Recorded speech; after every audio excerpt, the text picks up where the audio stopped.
সময় কম, তাই আমরা পরবর্তী বক্তাকে ডেকে নেব মিল্লি ঐক্যতানের চেয়ারম্যান জনাব মাওলানা আমিনুল আম্বিয়া সাহেবকে। নারায়ে তাকবীর, নারায়ে তাকবীর।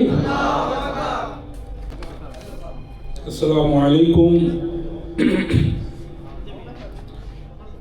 নাহমাদুহু ওয়া নুসাল্লি আলা রাসূলিহিল কারীম আম্মা বা'দ। অনেক মেহমান এসেছেন, মঞ্চে বিশিষ্ট অতিথিরা আছেন, সামনে অনেকেই আসেন, বিশেষ করে আমার মায়েরা অনেকে এসেছেন।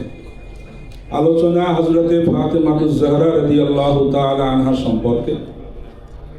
এইরকম একজন ব্যক্তিত্ব পৃথিবীর বিকয়ে বিরল, যিনি এত দায়িত্ব পালন করেছেন, একজন কন্যা হিসাবে, একজন স্ত্রী হিসাবে, একজন মা হিসাবে, যিনি পৃথিবীর নারী জাতির জন্যে একমাত্র মডেল বলে আমরা দাবি করতে পারি। তার মতো এইরকম মডেল আজকের পৃথিবীর মানুষের দরকার। আপনারা জানেন, যেখানে হযরতে ফাতেমাতুজ জাহরা রাদিয়াল্লাহু তাআলা আনহা যখন ছোট ছিলেন, শিশু ছিলেন, তখন তেমন দায়িত্ব পালন করেছিলেন। আল্লাহর নবীকে যখন কাফেররা নামাজের অবস্থায় মাথার উপরে বিরাট একটা উটের মরা ভুঁড়ি চাপিয়ে দিয়েছিল, সেই সময় রসুলকে বাঁচানোর মতো অন্য কেউ ছুটে আসেনি। খুব খেয়াল করে শুনবেন, আমাদের মায়েদের এখান থেকে শিক্ষা নিতে হবে যে আমরা যত বয়সে ছোট হই না কেন, সব সময় কিন্তু আমাদের দায়িত্ব আমরা পালন করব।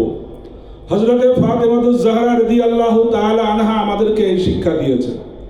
বিরাট একটা উটের মরা ভুঁড়ি রসুলের ঘাড়ের ওপর চাপিয়ে দেওয়া হয়েছিল।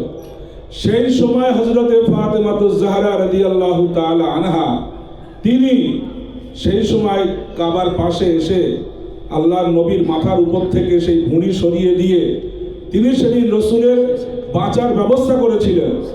কিন্তু এখান থেকে আমাদের শিক্ষা নিতে হবে যে এই রকম দায়িত্ব পালন করার যখন তার বয়স হয়নি, 5-6 রসুলের যখন বয়স, হযরতে খাদিজাতুল কুবরার যখন ইন্তেকাল হচ্ছে, হযরতে ফাতেমার বয়স তখন মাত্র 6 বছর।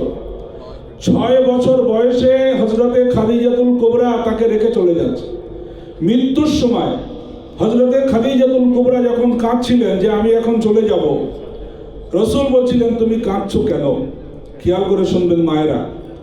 তখন খাদিজাতুল কুবরা বলেছিলেন আমি নিজের জন্য কাঁদছি না, আমি আপনার জন্য কাঁদছি। কারণ আমি একজন বড় ব্যবসায়ী, মক্কার মানুষেরা আমাকে সম্মান করে।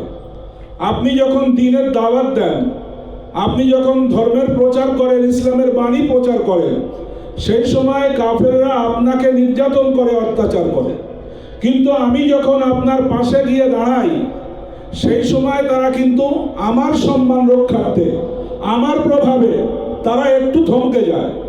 এখন আমি যদি মারা যাই, আমার পরে আপনার কি হবে? আমি ওই জন্য কাঁদছি।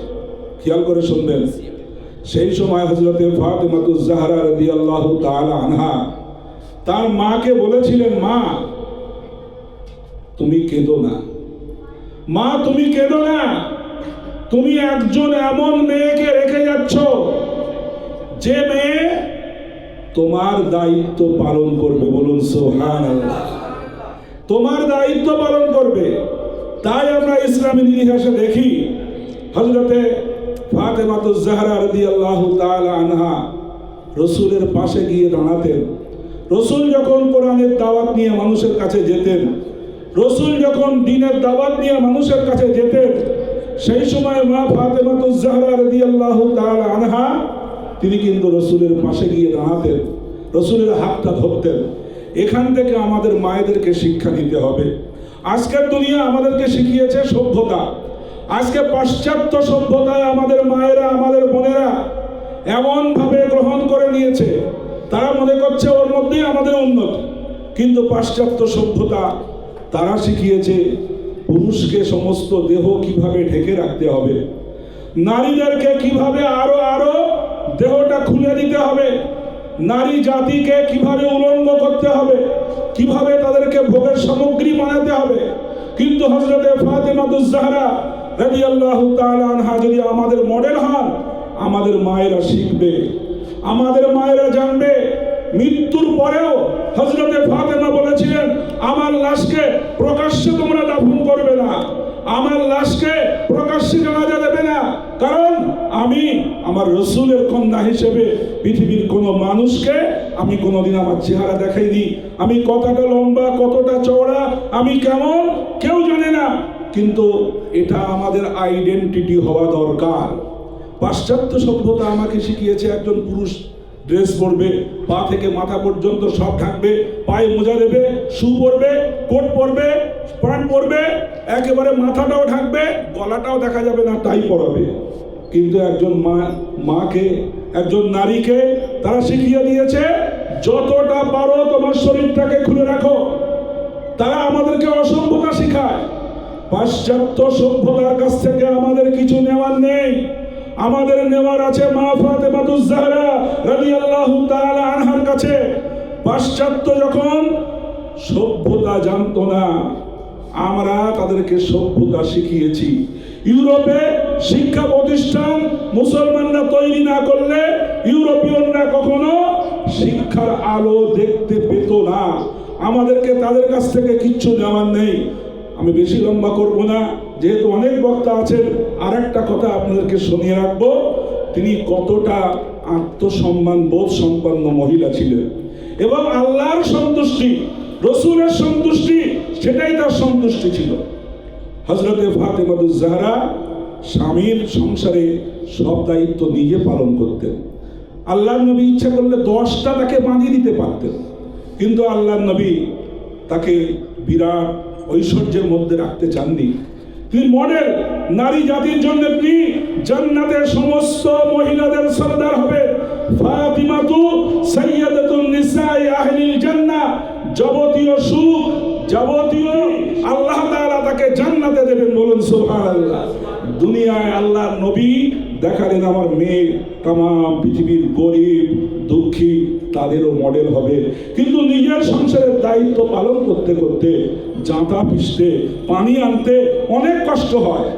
হযরতে আলী তাকে পরামর্শ দিয়েছিলেন একদিন, আমি মদিনার মসজিদে দেখে এসেছি, বাইরে থেকে তোমার আব্বার কাছে, বিশ্ব নবীর কাছে অনেক অনেক দাসী এসেছে, বাঁধি এসেছে, তুমি একবার যাও, তোমার এত কষ্ট, জাঁতা ঘোরাতে ঘোরাতে তোমার হাতে সব ফোসকা পড়ে গেছে, পানি আনতে আনতে তোমার কোমরে কত ব্যথা হয়ে গেছে, তুমি একবার তোমার আব্বার কাছে গিয়ে যদি বলতে পারো যে আমার কাজে সাহায্যের জন্য একটা বাঁধি দিন।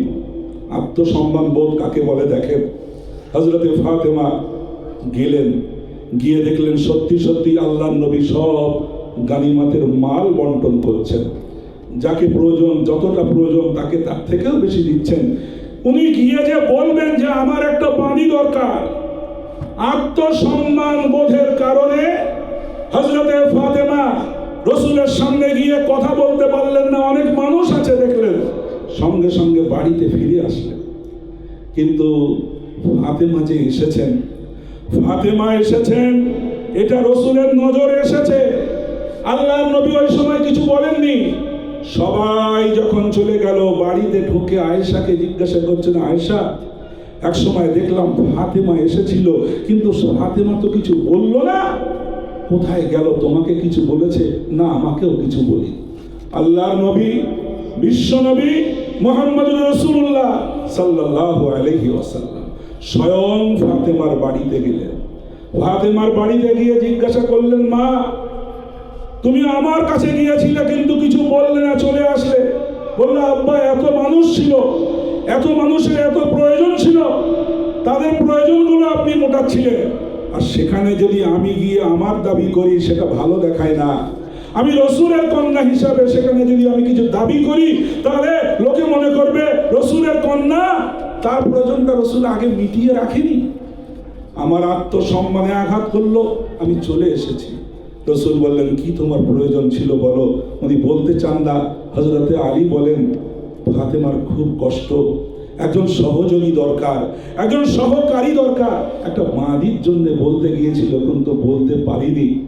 খুব ভালো করে শুনবেন, আল্লাহর নবী বলেছিলেন, ফাতেমা, আমি ইচ্ছা করলে একটা নাই 10টা বাঁধি তোমাকে দিতে পারি, কিন্তু শোনো, আমি তোমাকে এমন একটা আমল শিখিয়ে দিচ্ছি, 10টা বাঁধির থেকেও এই আমলটা অনেক অনেক অনেক তোমার কাজে আসবে। বলুন না সুবহানাল্লাহ।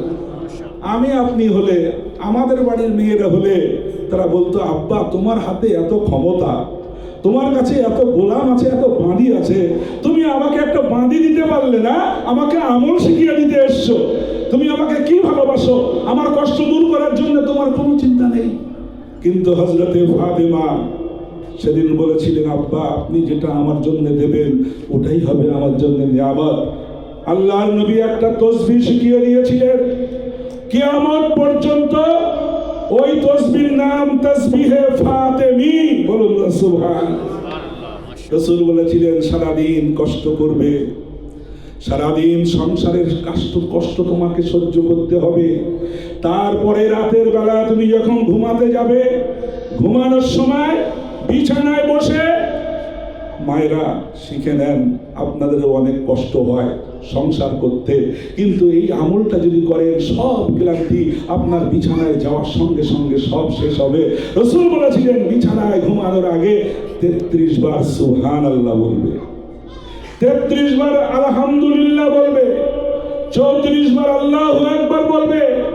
অনেক অনেক গোলাম বাঁধি পাওয়ার থেকেও আল্লাহ তাআলা তোমাকে অনেক বড় নিয়ামত দেবেন, সব ক্লান্তি দূর করে দেবেন। রাসূলের এই কথা শুনে হযরতে ফাতেমা এত সন্তুষ্ট হয়েছিলেন, আব্বা আপনি আমাকে গোলাম দেননি, বাঁধি দেননি, কিন্তু আপনি আমার জন্য যেটা দিয়েছেন ওটা দিয়ে যদি আপনি সন্তুষ্ট হন, আমি ফাতেমাও সন্তুষ্ট হয়ে গেলাম। সুবহানাল্লাহ। ভাই আমার, সেই ফাতেমা হচ্ছে আমাদের জন্য মডেল। তিনি হচ্ছেন জান্নাতের সমস্ত মহিলাদের সর্দারিনী। সেই মহিলা ইসলামের মডেল আল্লাহ রাব্বুল আলামিন করে তাকে পাঠিয়েছেন। ইসলাম দুনিয়ার মানুষকে যেটা দিয়েছে পৃথিবী কেউ দিতে পারেনি।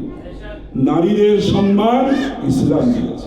যেখানে নারীদের বাঁচার অধিকার ছিল না, নারী হয়ে জন্মানোর কারণেই তাকে জ্যান্ত কবর দেওয়া হলো। একটু আগে শুনছিলেন আমার ভাই একজন বিদ্যালঙ্কা সাহেব বলছিলেন, আমাদের দেশে নারীদেরকে স্বামীর সঙ্গে চিতায় জ্বালিয়ে দেওয়া হতো, চিতায় তাদেরকে পুড়িয়ে দেওয়া হতো, বাঁচার অধিকার ছিল না। কিন্তু আল্লাহর নবী সেই সমস্ত অধিকারগুলো নারীদের জন্য বিরাট একটা সম্মানের বস্তুতে পরিণত করেছিলেন। আল্লাহর নবী যে অধিকার দিয়ে গেছেন পৃথিবী সেটা কল্পনাও করি। আমাদের দেশে মহিলারা যারা নারী বা আমাদের দেশের মহিলারা যারা স্বামীর সম্পত্তিতে, পিতার সম্পত্তিতে অধিকার পেয়েছে দেশ স্বাধীন হওয়ার অনেক পরে, 1956 সালে হিন্দু অ্যাক্টের মাধ্যমে নারীদের সম্পত্তিতে তারা অধিকার পেয়েছে। নারীরা পিতার সম্পত্তিতে, স্বামীর সম্পত্তিতে অধিকার পেয়েছে। আর ইসলাম আজ থেকে 1500 বছর আগে নারীদেরকে সেই অধিকার দিয়েছে। খ্রিস্টান ধর্মে বলা হয়েছে যে নারীরা হচ্ছে সব থেকে নিম্ন শ্রেণীর, সব থেকে হীন। কেন না, শয়তান নারীর মাধ্যমে আদমকে ধোঁকা দিয়েছিল। বাইবেলে বলা হয়েছে নারীরা হচ্ছে gateway of the devil. Devil শয়তানের প্রবেশদ্বার। শয়তান হযরতে হাওয়াকে দিয়ে ধোঁকা দিয়ে আদমকে ওই গন্ধক ফল খাইয়েছিল। এ কারণে নারী জাতিকে তারা খুব ঘৃণা করে। এই জন্যে হযরতে ঈসা বা তাকে যীশু খ্রিস্ট বলা হয়। যীশু খ্রিস্ট বিয়ে করেননি। খ্রিস্টানরাও বলে যে বিয়ে নারীকে কেন গ্রহণ করবে, কিন্তু ইসলাম মর্যাদা দিয়েছে একজন নারী মা হিসাবে, একজন নারী স্ত্রী হিসাবে, একজন নারী কন্যা হিসাবে পৃথিবীর বুকে এত এত এত অবদান রাখতে পারে পৃথিবী যা কল্পনাও করতে পারে না। আজকের এই সেমিনার থেকে আমি আমার মায়েদেরকে, আমার ভাইদেরকে আমি বলবো, হযরতে ফাতেমার এই আদর্শগুলো আপনারা নিজের জীবনে যেমন আনবেন, আপনারা সেগুলো প্রচার করবেন। মাওলানা রিজওয়ানুস সালাম সাহেব অনেক প্রোগ্রামে আমাকে ডাকেন, সবসময় সুযোগ হয় না। এর আগে একটা হলে কোথায় এসেছিলাম ওনার প্রোগ্রামে, জি না এখানে আমি আসতে পারিনি, তার আগে একটা প্রোগ্রামে এসেছিলাম। যাই হোক, তো ইনশাআল্লাহ আবার যদি কখনো সুযোগ হয় ইনশাআল্লাহ আমি তার ডাকে আবার সুযোগ হলে আসার চেষ্টা করব। আপনারা সবাই ভালো থাকবেন। হযরতে ফাতিমাতুজ জাহরা রাদিয়াল্লাহু তাআলা আনহা বিশ্বনবীর সেই কন্যা কালিজার টুকরা, যার সন্তুষ্টি আল্লাহর নবীর সন্তুষ্টি, আর আল্লাহর নবীর সন্তুষ্টি মানে আল্লাহর সন্তুষ্টি। সেই আল্লাহর সন্তুষ্টি আমরা আজকে ইনশাআল্লাহ পাবো, এই আশা করে সবাইকে আন্তরিকভাবে সালাম জানিয়ে বিদায় নিচ্ছি। আসসালামু আলাইকুম ওয়া রাহমাতুল্লাহি ওয়া বারাকাতুহু।